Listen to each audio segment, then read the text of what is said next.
Hello అండి. అందరికీ నమస్తే.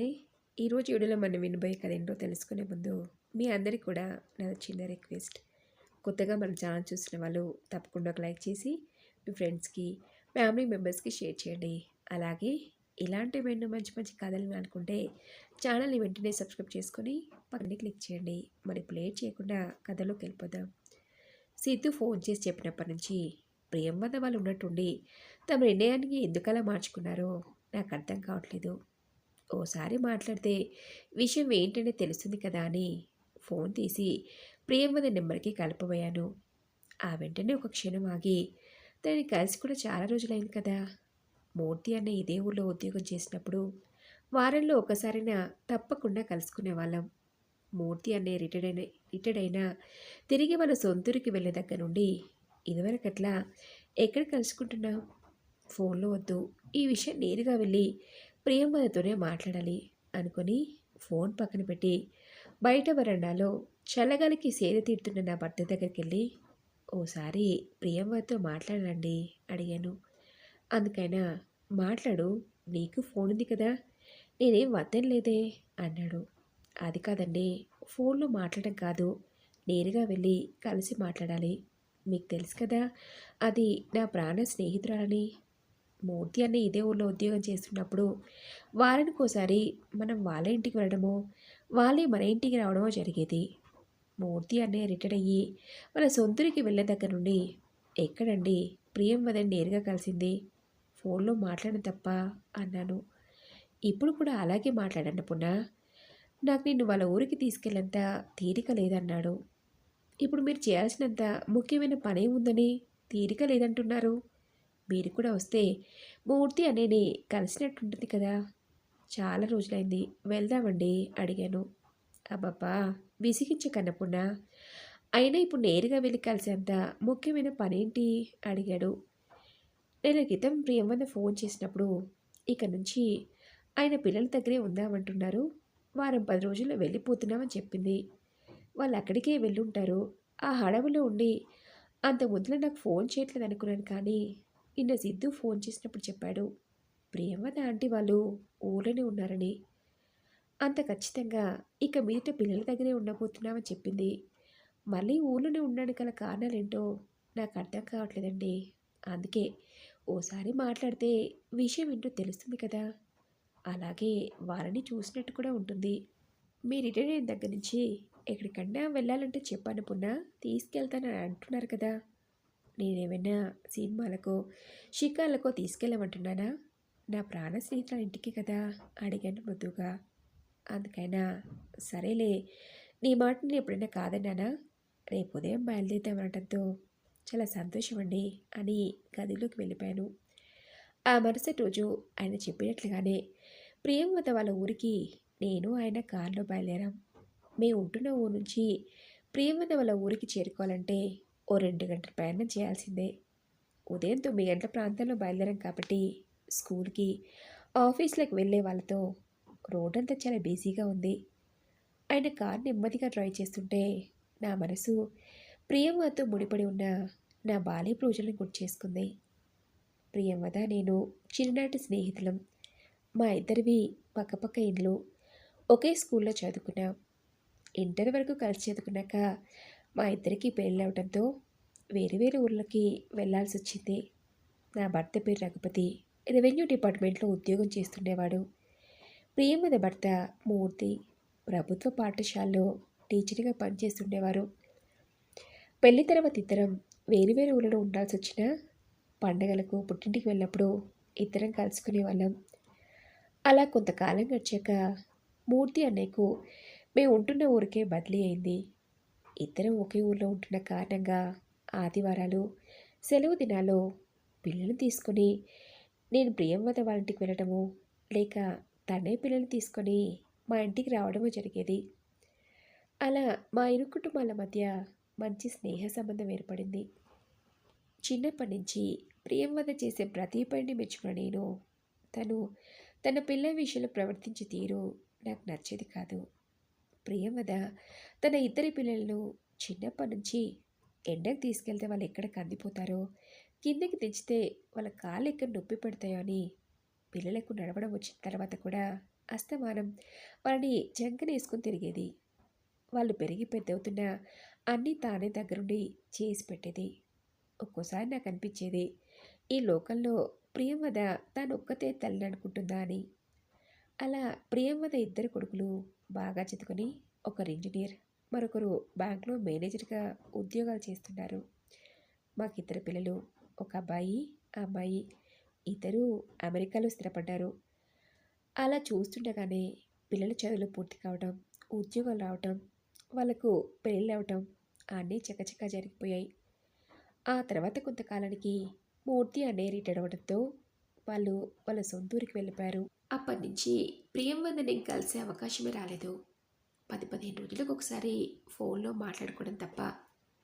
తనతో ఈ మధ్య ఒకసారి ఫోన్లో మాట్లాడినప్పుడు, ఈ వయసులో ఇద్దరే ఉండి ఏం చేస్తాం, ఈ మిగిలిన జీవితమైనా పిల్లలతో గడపొద్దా అని ఆయన పిల్లల దగ్గరికి వెళ్దామంటున్నాను పూర్ణ అని చెప్పింది ప్రియమద. అందుకు నేను, ఇప్పటి నుంచి ఎందుకే పిల్లలకు భారంగా ఉండటం, అయినా మీ ఇద్దరికి ఏమంత వయసు అయిపోయిందని. మూర్తి అన్నయ్య కూడా నెల నెల ఎలాగో పెన్షన్ రానే వస్తుంది, హాయిగా మీ ఇంట్లో మీరు ఉండక అడిగితే, పిల్లలతో కలిసి ఉండే హాయి ఈ వయసులో ఇద్దరమే ఉంటే ఏముంటుంది, నాకు కూడా ఈ మిగిలిన జీవితాన్ని వాళ్ళతోనే గడిపితే బాగుంటుందని నేను సరే అని ఆయన్ని ఎంతో ఏకీభవించాలని చెప్పింది. అందుకు నేను, ఓ, వెళ్ళాననే నిర్ణయం తీసుకున్నానమాట. మరి ప్రయాణం ఎప్పుడు అడిగితే మరో వారం రోజుల్లో అని చెప్పింది. ఆ తర్వాత మళ్ళీ ప్రియంవద ఫోన్ చేయలేదు. నేను ఏదో ఒక పనిలో బిజీగా ఉండి, తను కూడా ఈ మధ్యనే పిల్లల దగ్గరికి వెళ్ళింది కదా అని ఫోన్ చేయలేదు. 2 రోజుల క్రితం సిద్ధు ఫోన్ చేసి చెప్తే కానీ ప్రియంవద వాళ్ళు తమ పిల్లల దగ్గరికి వెళ్లకుండా ఇద్దరే ఉంటున్నట్టు తెలిసింది. సిద్ధు మా అన్నయ్య కొడుకు, వాళ్ళది ప్రియంవద వాళ్ళది ఒకే కాలనీ, బాగా పరిచయస్తులు కూడా. ఉన్నటువంటి కారు సడన్ బ్రేక్ పెట్టడంతో ప్రియంవద ఆలోచన నుండి బయటకు వచ్చాను. అటు ఇటు చూశాను. ప్రియమద ఇంటికి దగ్గరలో ఉండడం గమనించి, ఏంటి అప్పుడే వచ్చేసామా అడిగాను. కార్ డ్రైవ్ చేసిన నా భర్తనే. అందుకైనా నువ్వు ఈ లోకల్లో ఉంటే కదా ఎంత దూరం ప్రయాణం చేసావని తేయడానికి. చాలా కాలం తర్వాత నీ స్నేహితురాల్ని కలుసుకోబోతున్నావని ఊహలో విహరిస్తున్నట్టున్నావు అన్నాడు. ఆయన మాటలకి నేనేం మాట్లాడకుండా చిన్నగా నవ్వూరుకున్నాను. అలా మరో 10 నిమిషాల్లో ప్రియమద ఇంటికి చేరుకోవడంతో ఇద్దరం కార్ దిగి గేట్ తీసుకొని లోపలికి నడిచాం. మూర్తి అనే బయట వరండాలో వాళ్ళు కుర్చీలో కూర్చుని న్యూస్ పేపర్ తిరిగేస్తూ కనిపించాడు. మమ్మల్ని చూసి, రా రఘుపతి, రామ్మ అన్నపుణ అని, చాలా కాలానికి గుర్తొచ్చావే, ఈ మధ్యన ఓ ఫోన్ కూడా లేదు అడిగాడు. మూర్తి అనే మాటలకి నేను, మీరు మీ కొడుకు కోడలు వాళ్ళ పిల్లలతో బిజీగా ఉండుంటారనుకుని ఎందుకు ఇబ్బంది పెట్టడం అని ఫోన్ చేయాలని చెప్పాను. అందుకు తన నుంచి ఎలాంటి సమాధానం రాలేదు. వాళ్ళు కూర్చుని నుంచి లేచి నిల్చుని ఇంట్లోకి నడిచాడు. మేము ఆయన అనుసరించాం. నా మాటలకైన మొహంలో ఏదో తేడా. వెంటనే మళ్ళీ సర్దుకుని నవ్వుతూ, ప్రియమద, ప్రియమద, ఎవరొచ్చారో చూడు అని కేక వేశాడు. వంటగదిలో ఉన్న ప్రియమద బయటికి వచ్చి, అనుపుణ, మీరా అంటూ ఆశ్చర్యపోయి నన్ను ఆప్యాయంగా హత్తుకొని, రండన్నయ్య కూర్చోండి అని ఆయనకు సోఫా చూపించింది. మా ఆయన మూర్తి అనే పక్కపక్కనే సోఫాలో కూర్చున్నారు. నువ్వు కూర్చో అనుపుణ అంది ప్రేమగా. పర్వాలేదు, నువ్వు వంటగదిలో బిజీగా ఉంటే నేను డిస్టర్బ్ చేసినట్టున్నాను, నన్ను ఏదైనా సహాయం చేయమంటావా అడిగాను. అందుకు ప్రియంవద, పర్వాలేదు, నువ్వు కూర్చో అనుపుణ, నేను ఇప్పుడే వస్తానన్నా కూడా నేను వినకుండా, పద నేను వస్తానని ప్రియంవదతో వంటగదిలోకి వెళ్ళాను. ప్రయాణం చేసి అలసిపోయి ఉంటావు, కాసేపు కూర్చుకుపోయావా, నేను అందరికీ టీ చేసి తీసుకొస్తాను కదా, అయినా ఏం తింటే సడన్గా చెప్పా పెట్టకుండా అడిగింది ప్రియంవద. ఊరికే చాలా కాలమైంది కదా నేను చూసి, ఓసారి చూసి వెళ్దామని వచ్చాం. పిల్లలందరూ బాగున్నారా అడిగాను. అందరూ బాగున్నారు అంది స్టవ్ ఆన్ చేసి టీ కోసం గిన్నె పెడుతూ. వేణు ఇంకా శైలు ఎలా ఉన్నారు, ఫోన్ చేస్తున్నారా అడిగింది ప్రియమద. అందుకు నేను, బాగానే ఉన్నారు, వచ్చే ఏళ్ళు క్రిస్మస్లు ఉన్నాయట, అంతా కలిసి వస్తామన్నారు అని చెప్పాను.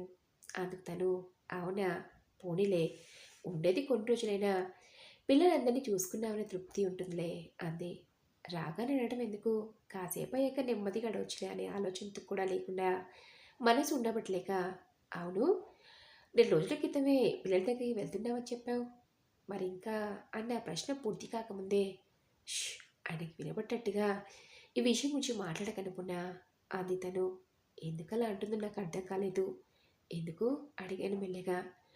ఆ విషయం గురించి తర్వాత మాట్లాడుకుందామంటూ అప్పటికే టీ రెడీ అవడంతో గ్యాస్ ఆఫ్ చేసి టీ కప్పులలో పడపోసి పద హాల్లోకి వెళ్ళి కూర్చుందామంటూ వంటగది నుంచి బయటకు నడిచింది. మూర్తి అనే ముందు ఆ విషయం గురించి మాట్లాడొద్దని నేను ఆ విషయం గురించి అందరి ముందు మళ్ళీ తీయలేదు. కాసేపు ఆ మాట ఈ మాట మాట్లాడుకుని సిద్ధు వాళ్ళ ఇంటి వరకు వెళ్ళొస్తామని ఆయన మూర్తి అన్నయ్య వెళ్ళారు. మూర్తి అన్నయ్య బయటకు వెళ్ళాడు కాబట్టి వచ్చిన విషయం ఆడటానికి ఇదే సమయమని ఇప్పుడు చెప్పు ప్రియమదా, అసలు ఏమైంది, ఇందాక మూర్తి అన్నయ్య వింటాడని తర్వాత చెప్తాడన్నావు కదా అడిగాను. నా ప్రశ్నకు ప్రియమద కన్నీళ్ళు పెట్టుకుంది. ఏమైంది, ఎందుకలా మాట పడుతున్నావు, అసలు ఏం జరిగిందో చెప్పు అడిగాను. ప్రియమద కళ్ళను తుడుచుకుంటూ, ఓ రోజు ఆయన నాతో నాకు మన పిల్లల దగ్గరికి వెళ్ళాలంది ప్రియమద అడిగాడు. అందుకు నేను పండగకి వాళ్ళే వస్తామన్నారు కదా, మళ్ళీ మనమెందుకండి అంత దూరం వెళ్ళటం అన్నాను. అందుకైనా పిచ్చిదానా, నేను అనేది వెళ్ళి పిల్లల్ని చూసి ఓ 2 రోజులు ఉండి రావడానికి కాదు అన్నాడు. ఆయన మాటలు నాకు అర్థం కాక మరెందుకు అడిగాను. అందుకైనా పిల్లలు చాలాసార్లు నేను రిటైర్డ్ అయ్యాక ఊళ్ళో ఇద్దరే ఉండి ఏం చేస్తాను నాన్న, పైగా ఇల్లు కూడా చాలా పాతబడిపోయింది కదా, దాన్ని అమ్మేసి మా దగ్గరకు వచ్చేయకూడదు అడిగారు. వాళ్ళు అలా ఎన్నిసార్లు అడిగినా నేను వస్తానని చెప్పలేకపోయాను. కారణం వయసు. ఇప్పుడు నీకొచ్చిన ఆలోచనే నాకు వచ్చింది, ఇప్పటి నుంచే పిల్లలకు భారంగా ఉండటం ఎందుకు అని. కానీ ఇప్పుడు అనిపిస్తుంది ఈ జీవితం మనకు శాశ్వతం కాదు, ఎప్పుడు ఉంటామో ఎప్పుడు పోతామో ఎవరికి తెలుసు. ఈ మిగిలిన జీవితాలైనా మన చేతిలో పెరిగి పెద్దైన వల్ల రెక్కల నిండిన జీవిత చరమాంకంలో సేద తీరనుంది ప్రియమద. వాళ్ళ పిల్లలతో ఆడుకోనుంది, వాళ్ళ కబుర్లు వింటూ కాలక్షేపం చేయాలనుంది అడిగారు. అందుకు నేను కాసేపు మౌనంగా ఉండి, ఎందుకండి ఇప్పటి నుంచే పిల్లకు భారంగా మారడం అన్నాను. అందుకైనా పిచ్చిదానా, తల్లిదండ్రులు తమ పిల్లల్ని భారం అనుకుంటే పెంచి పెద్ద చేయగలరా, అలాగే ఈ వయసులో ఉన్న మనల్ని పిల్లలు మాత్రం భారమని ఎందుకు అనుకుంటారు అన్నాడు. ఆయన పిల్లల దగ్గర ఉండాలని అంతలా ఆరాటపడుతుంటే కాదనలేకపోయాను. ఈ విషయం పిల్లకు ఫోన్ చేసి చెప్తే ఎగిరి గంతేస్తారు, వాళ్ళే వచ్చి మళ్ళీ తీసుకెళ్తారు అన్నారు ఆయన. అవును ప్రియమద, ఇప్పుడే ఫోన్ చేసి మళ్ళీ తీసుకెళ్ళమని చెప్తానన్నాడు. అందుకు నేను సరే అంటతో పిల్లలిద్దరికీ ఫోన్ చేసి, ఒరే రఘు, వాసు, మేము ఇక విదిట మీ దగ్గరే ఉండాలనుకుంటున్నాం, వచ్చి మమ్మల్ని తీసుకెళ్ళండి అని చెప్పి ఫోన్ పెట్టేశారు. అలా 1 వారం గడిచింది. పెద్దోడు చిన్నోడు ఎవరూ రాకపోవడంతో ఏదైనా పని ఒత్తిడిలో ఉండి రాలేదనుకున్నాం. అలా మరో వారం గడిచాక ఒకరోజు రఘు వచ్చి ఏదో మొక్కుబడిగా మాట్లాడి ఇంటిని అమ్మేస్తున్నామని చెప్పి తెలిసిన వాళ్ళని తీసుకొచ్చాడు ఇంటిని చూపించడానికి. నాకు ఆయనకి ఏం మాట్లాడాలో అర్థం కాలేదు. అదేంట్రా ఇంటిని అమ్మడం ఏంటి అడిగాను. అందువాడు, మీరే కదమ్మా ఊళ్ళో ఉండలేకపోతున్నాం, మీ దగ్గరికే వస్తామని ఫోన్ చేశారు. నాన్నకిలాగూ మా ఇంటికి రావడం ఇష్టం ఉండదు, చిన్నప్పటి నుంచి నాన్నకు తమ్ముడంటేనే ఇష్టం కదా, నాన్న వాడింటికే వెళ్తాడు, నువ్వెలాగూ నా దగ్గరే ఉండబోతున్నావు కదా, ఇక ఈ ఇంటితో అవసరం ఏంటి అన్నాడు. వాడి మాటలకు ఆయన ఏం మాట్లాడకుండా మౌనంగా ఉండిపోయాడు. నేను మాత్రం ఆయన నేను వేరువేరుగా ఉండాల్సి వస్తుందని ఇల్లు అమ్మడానికి నేను ఒప్పుకోను, మేము ఎక్కడికి రాము అనడంతో ఆ వచ్చిన వాళ్ళు వెళ్ళిపోయారు. కాసేపటికి వాసు ఇంటికి రాలేదు కానీ ఫోన్ చేసి, నాన్న మీకు మొదటి నుంచి అన్నయ్య అంటేనే ఇష్టం కదా, మీరు ఎలాగో మా ఇంటికి రారని నాకు తెలుసు, అలాగని ఊళ్ళో ఉండమంటున్నారు, అమ్మ నా దగ్గరికి వచ్చేస్తుంది, ఇక మీరిద్దరూ అక్కడ ఉన్నప్పుడు ఇంకా ఇంటితో పనేంటి, తెలిసిన వాళ్ళకి చెప్పాను, ఇల్లమ్మగా వచ్చినప్పుడు నాకు అన్నయ్యకు సమానంగా ఇవ్వాలన్నాడు. కొడుకుల మాటలు విన్న నాకు ఆయనకి మతిపోయినట్టయింది. చూసావా ప్రేమద, వీళ్ళిద్దరికీ ఈ తండ్రి వదట నువ్వు మాత్రం కావాలట. అదెందుకో తెలుసా అని కుర్చీలో కూలబడిపోయాడు. ఆయన అలా చూసి నాకు భయం వేసింది. ఆయనకి ఏమన్నా అయిందో ఏమో అని పరిగెత్తుకుని వెళ్ళాను. కంగారు పడకు ప్రేమదా, నాకేం కాలేదు. ఒరే రఘు, నీది నీ తమ్ముడిది మీ ఇద్దరి అభిప్రాయాలు ఒకటేరా.